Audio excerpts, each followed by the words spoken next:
ગીર ગઢડા તાલુકાના થોડી ગામના હનુમાન પરવાડી વિસ્તારમાં દીપડાના હુમલાથી 3 વ્યક્તિઓ ઇજાગ્રસ્ત બન્યા બાદ સમગ્ર વિસ્તારમાં ભયનો માહોલ જોવા મળ્યો હતો. ઘટનાની જાણ થતાં દીવ મિરર ન્યૂઝની ટીમ સ્થળ પર પહોંચી હતી અને વાડી વિસ્તારમાં રહેતા સ્થાનિક લોકો સાથે વાતચીત કરી હતી. સ્થાનિકોના જણાવ્યા અનુસાર દીપડાએ અચાનક હુમલો કરતા 3 લોકોને ઇજાઓ પહોંચી હતી, જેને સારવાર માટે ખસેડવામાં આવ્યા છે. ઘટનાને પગલે વન વિભાગની ટીમ પણ તાત્કાલિક સ્થળ પર પહોંચી ગઈ છે અને દીપડાને પકડવા માટે વિસ્તારમાં 2 પિંજરા મૂકવામાં આવ્યા છે.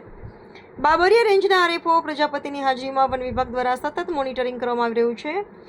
વન વિભાગના અધિકારીઓએ ગ્રામજનોને આશ્વાસન આપ્યું છે કે દીપડાને વહેલી તકે પકડી લેવામાં આવશે, જેથી કોઈ અન્ય વ્યક્તિને ઈજા ન પહોંચે. સાથે જ આ માનવ વસાહત તરફ આવતા જંગલી પ્રાણીને સુરક્ષિત રીતે અન્ય દિશામાં હાંકી કાઢવા માટે પણ પ્રયાસો હાથ ધરવામાં આવ્યા છે. હાલ સમગ્ર વિસ્તાર પર વન વિભાગની નજર છે અને ગ્રામજનોને સાવચેત રહેવા અપીલ કરવામાં આવી છે. પ્રતિનિધિ અશરફ મકરાણી, ગીર ગઢડા. મારું નામ ધીરુભાઈ નારાયણભાઈ મોટકિયા. કયું ગામ? કોરડી.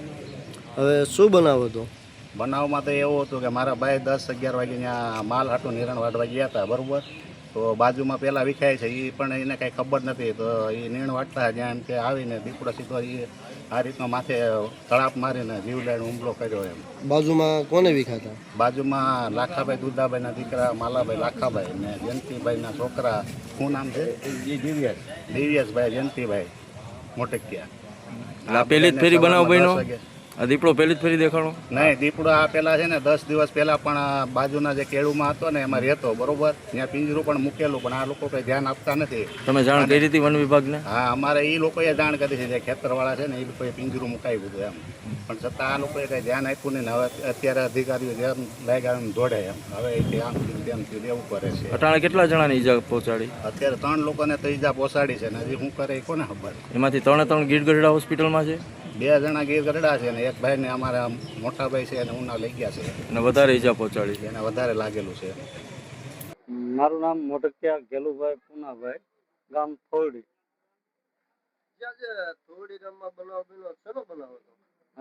ખેતરમાં કામ કરતા કાકા દીકરાને દીપડે હુમલો કર્યો છે માથે. પછીમાં તે પોતે માલાભાઈ લાખાભાઈ મોટકિયા એની પોતાના ખેતરમાં કામ કરતા હતા, પાણી વાળતા હતા. એનો છોકરો બહારની સાઈડ લીંબુ ઉતારતો હતો. એની પોતાના સ્થળ ઉપર વાડી છે, વાડીની કેળુનું વાવેતર કરેલું છે, કેળમાં પાણી વાળતા. કેટલા જણા ઉપર હુમલો હાલમાં અત્યારે 3 જણા, કેશુભાઈ નારાયણભાઈ મોટકિયા, એ 3ને પણ ઈજા કરી છે. હાલમાં અત્યારે ગીર ગઢડા ખાતે હોસ્પિટલે સારવારમાં છે.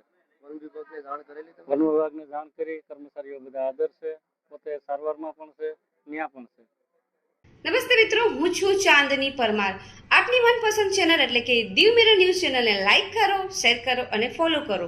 અને હા, તેમાં દરરોજ તાજા સમાચાર જોવાનું ભૂલશો નહીં. નમસ્કાર દર્શક મિત્રો, હું છું પાયલ બામભણિયા. આજના મુખ્ય સમાચાર દેશ વિદેશ ગુજરાત રાજ્યના તાજા બ્રેકિંગ સમાચાર નિહાળો દીવ મિરર ન્યૂઝ ચેનલ પર દરરોજ રેગ્યુલર.